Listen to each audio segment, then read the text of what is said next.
Hi, everyone, and welcome back to Thinks Out Loud. This has been a huge week for AI announcements. As such, I want to give more than just a knee jerk reaction before trying to explain how the changes that ChatGPT and Google announced to Gemini will affect your marketing and your business overall. There are going to be big effects, especially on Google, as Search Generative Experience, or as they're now calling it SGE, is going to be the default for most searches. You can expect next week's podcast episode to dive into those questions in a lot more detail. I'm still testing the changes and getting accustomed to how significant the differences are. Though overall, they are significant. One of the biggest is that OpenAI has just made its best model, GPT 4o, available to everyone for free. If you're not using it, you should. You get up to 16 responses every 3 hours for free. Free. It's probably the single best model out there, and you can use it at no cost. The O in ChatGPT, in GPT 4o, by the way, stands for Omni, which should give you some indication of OpenAI's ambitions here. They're not just looking to have the best AI model, they're clearly looking to have the most widely used as well.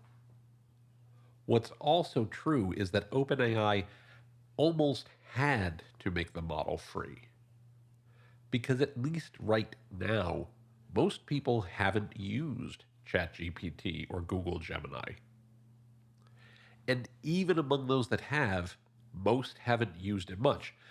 Obviously, there are super users and power users who are using it all the time. I want to be very, very clear. Lots of people are using it a lot. But when we think about the hundreds of millions of internet users in the US alone and the billions of internet users around the world, most people haven't used it or haven't used it much.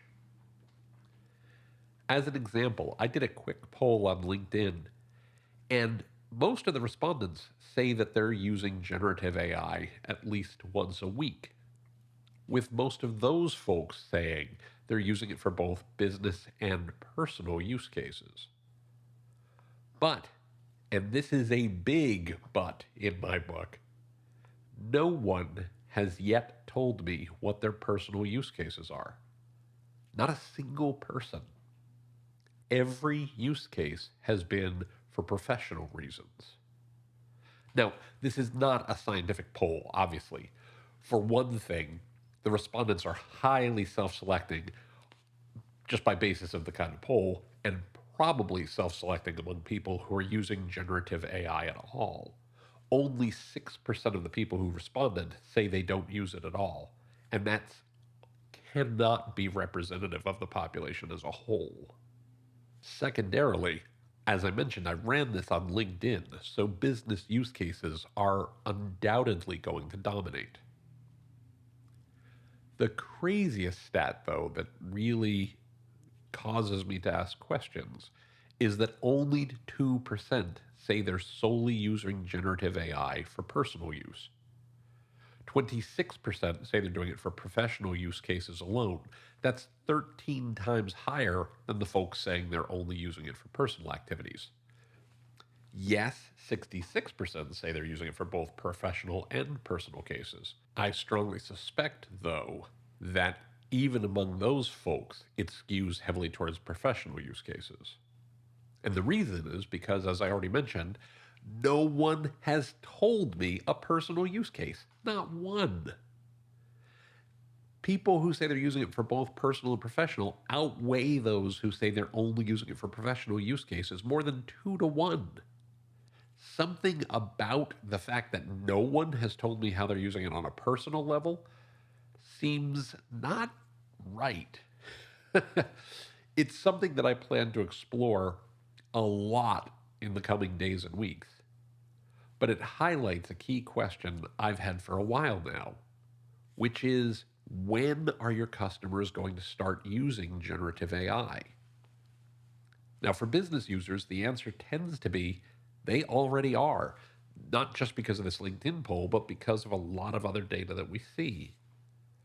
For consumers, I think we're still waiting and still watching, and we may be for a little while yet, which is why OpenAI had to make GPT-4o free. In a prior episode, I asked, will your customers use AI? And rather than repeating the same points I talked about there, I'd like to switch now to that episode so you can hear what I had to say at the time. But give a listen and let me know what you think. Am I missing the mark here? Or are customers using AI more than we think already? I'd love to hear from you, and I'd especially love to hear any use cases you see among your customers or of yourself that skew towards the personal. So hit me up in the comments, hit me up on LinkedIn, hit me up in email. I'd love to hear from you. And with that, I'm going to kick it over to our prior episode. Will your customers use AI? I hope you enjoy it.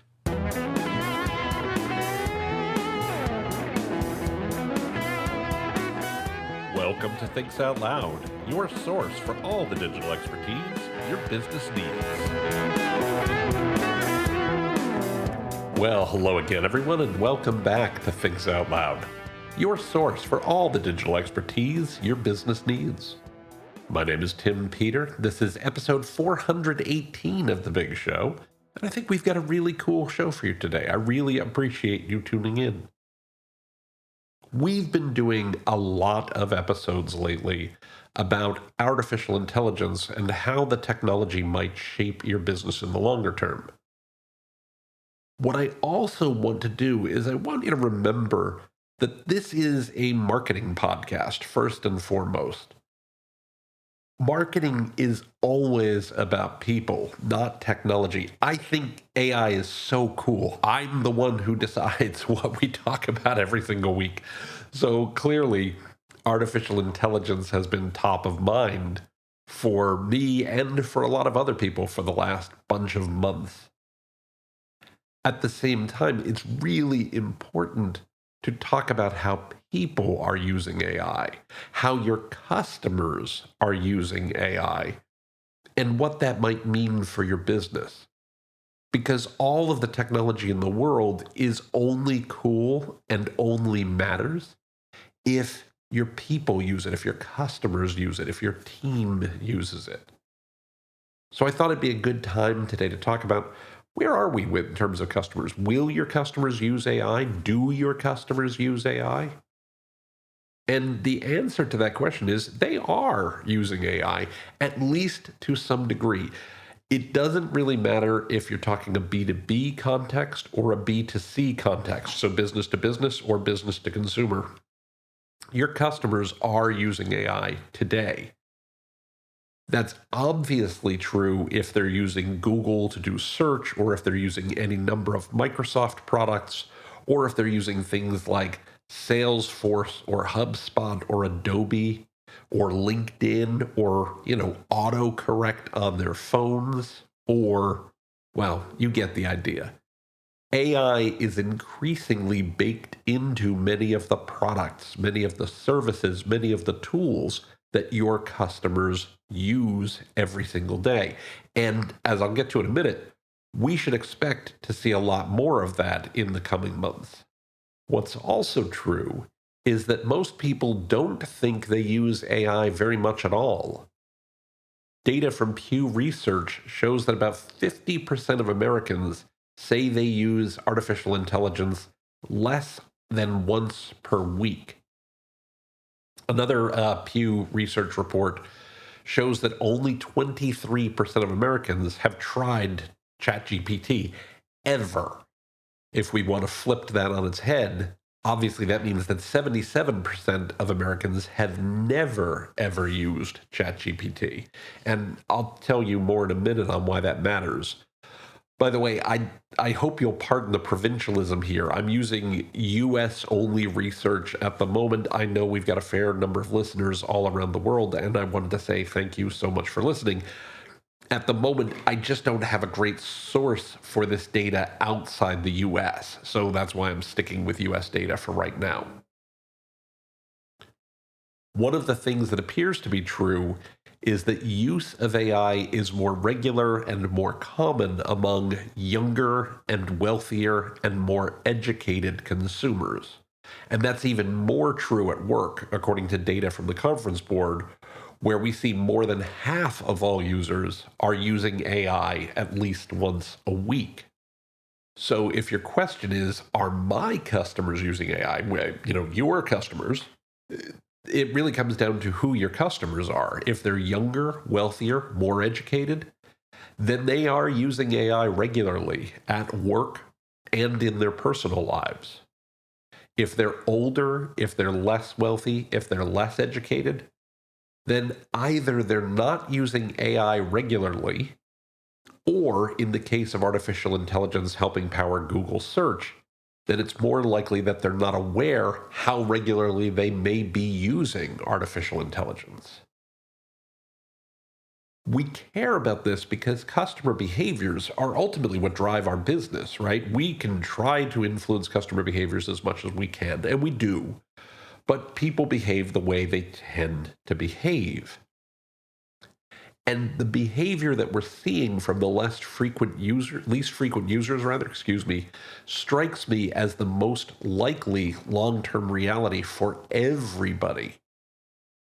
I've talked on this show many times about how technology becomes invisible. It's the default state for technology after a certain period of adoption. You've heard me use this example plenty of times, how on the original Star Trek, the doors on the ships automatically slide open and closed. That used to be science fiction. Now you see it in every store you go to. That's true, by the way. Before Star Trek, that wasn't a thing. I'd ask you, how much internet bandwidth do you use in a given month? I suspect most people have no idea. I know that I don't, actually, and I do this for a living. I suspect if it wasn't for the fact that you pay your electric bill every month, I'm going to go out on a limb and say most people don't think at all about the amount of electricity they use in a given week or month. And when you do, I suspect it's only because you know the amount of the bill, not the actual usage in watts or current or anything like that. So why should we think using AI will be any different? I've also talked in past episodes about the thousands of AI-focused applications and companies that MarTech Map has cataloged. So you're a marketer, you're using marketing technology in some part of your job. There's AI baked into many of those tools, and it's coming for all the ones that's not already in, right? And I suspect if you're like most users, you couldn't care less if those tools use AI or not. You care about whether the tool helps you do your job effectively. How it does it under the hood isn't really that relevant or really isn't really that important. And that's why I'm reasonably confident that's where we're going to end up in the longer term with artificial intelligence. I talked about this on last week's show, where we're seeing people enter the trough of disillusionment, not because they're disillusioned with AI, but they're disillusioned with the value that they're getting from it. People don't care about AI, they care what it does for them.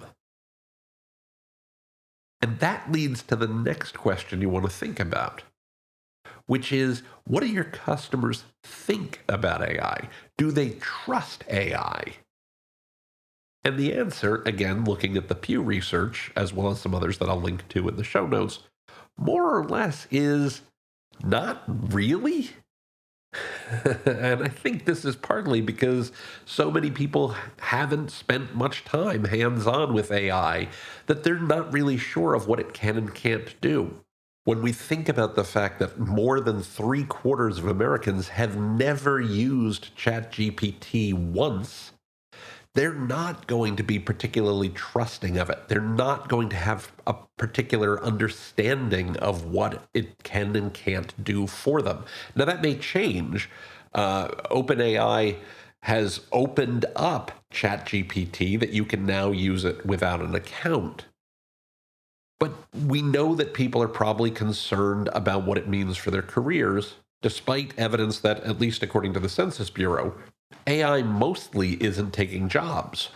Still, they're concerned, and until your customers have more exposure and more experience with AI, they're likely to remain distrustful. They're likely to remain concerned. This is so normal, by the way.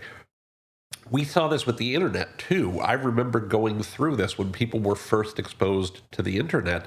They weren't really sure if it was something that they could trust. And if my history is correct, the same thing happened when computers first came along. My wife and I love this old Katharine Hepburn Spencer Tracy movie called Desk Set that came out in 1957. Spencer Tracy's character has created a computer that's also a search engine and installs it in Katharine Hepburn's department at the corporation where she works. And hilarity and romance ensue. Now, the reason I'm bringing this up, apart from the fact that the film is delightful and you might enjoy it, is because Katharine Hepburn and her team, for most of the movie, are terrified at the prospect that this new machine is going to replace them and take their jobs away. One of the characters even says, well, if we do get canned, we won't be the only ones to lose our jobs because of a machine. Sound familiar? Right?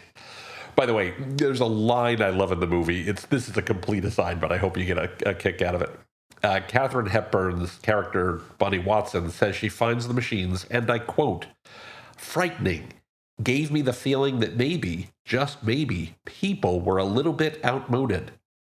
And Spencer Tracy, with a total deadpan expression, replies, wouldn't surprise me a bit if they stopped making them. Classic. I mean, but notice the same concerns again and again. This movie is almost 70 years old, but the concerns of the characters and the people just like you and me and your customers, make it still feel relevant today. This is a dialogue we've been having for a long, long, long time.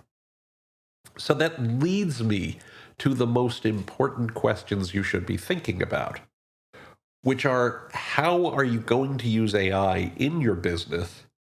And how are you going to help your customers trust you that you're using it well?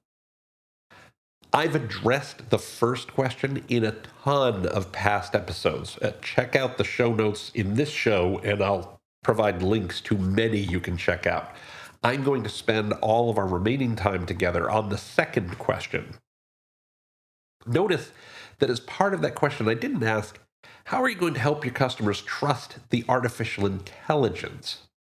I asked, how are you going to help customers trust you and how you use it? Why? Because, as I said a little bit ago, if you do it right, your customers don't care whether you're using AI or not. They care what it does for them. It's about how you help them trust you. My friend Mark Schaefer has great advice about this that are words to live by right now that just echo in my skull repeatedly, that say, the most human company wins. And that is so right. I teach a class for Rutgers Business School Executive Education called Personalized Digital Experiences. And in that class, we talk a lot about A, collecting data from your customers, and B, using that data to improve customer experience and how you do it the right way.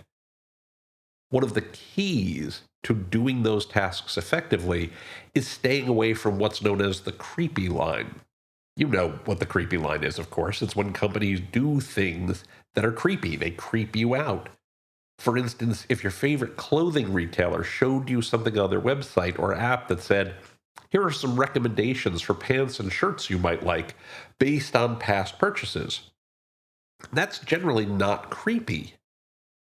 If they said instead, Wow, the size of clothing you're buying sure has changed a lot suddenly. Are you eating properly? Right? I think we'd all agree that would be pretty creepy. Even if it's intended to be helpful, it's still so not cool. Now, there are four ways to avoid the creepy line that apply equally well to artificial intelligence. The first of these is think big mother, not big brother. This idea comes from Forrester Research's Julie Ask, and it is great, amazing, perfect framing. Think about if you're using AI to make better experiences for your customers. Or are you using it just because you can, just because you can do something cool? The first of those is generally okay. The second of those might lead you towards doing things creepy because you're not thinking about the customer, you're thinking about the technology. Second, have a devil's advocate. Have someone on your team whose bonus is based on stopping you from doing creepy stuff. If everyone on your team's bonus and salary and, oh, I don't know, continued employment depends on doing something that veers towards creepy, I'll give you one guess which choice they're going to make. If instead someone on the team is actively rewarded for pushing back on potentially creepy choices, maybe a lawyer, maybe a programmer, maybe a business leader, someone with strong critical thinking skills who's thinking about the customer first and foremost, it minimizes the risk that you'll do creepy stuff. It will keep you away from the creepy line. Also, test. Third thing, test. Don't be afraid to start with small scale tests. Start with a small audience. Start with a small task. Try that. Learn what works and what doesn't, and then scale up over time to more tasks or more audiences, or both. Fourth and finally, be transparent. Don't be afraid to let customers know how you're using AI, why you're using it, and how it benefits them. Offer them something like a frequently asked question and page, and if possible, and not always possible, but if you can, some way to opt out so that if they're not ready, they're not forced to do this. Let them know any actions you're taking to mitigate risks to them and risks to your business. The more we shine light on the benefits of AI and the benefits that it offers to our customers, the more likely it is that our customers will trust it and, by extension, trust you. So, the key points you want to remember is that your customers are using AI at least some of the time. That's true in both B2B and B2C. The younger, wealthier, and more educated they are, the more they use and accept the tool. And the older, less wealthy, and less educated they are, the less they use AI, or at least the less they think they do. There is still a fair amount of mistrust around AI usage, and that mistrust is a normal part of technology adoption. We've seen this before. Your job is to help your customers trust not only your use of AI, but your company overall as well. Keep Mark Schaefer's immortal words, "The most human company wins," front and center for you. You can help them trust you more by A, thinking big mother, not big brother, B, working with a devil's advocate, C, testing to see what works, and D, offering transparency around how you're using AI. Your customers want the benefits artificial intelligence offers. That's why they're using it today. Your competitors are using AI in many cases to help provide those benefits. This is increasingly becoming table stakes. You can use AI too, but keep your focus on being human. Keep your focus on your customer, because customers ultimately want to work with people and companies they trust.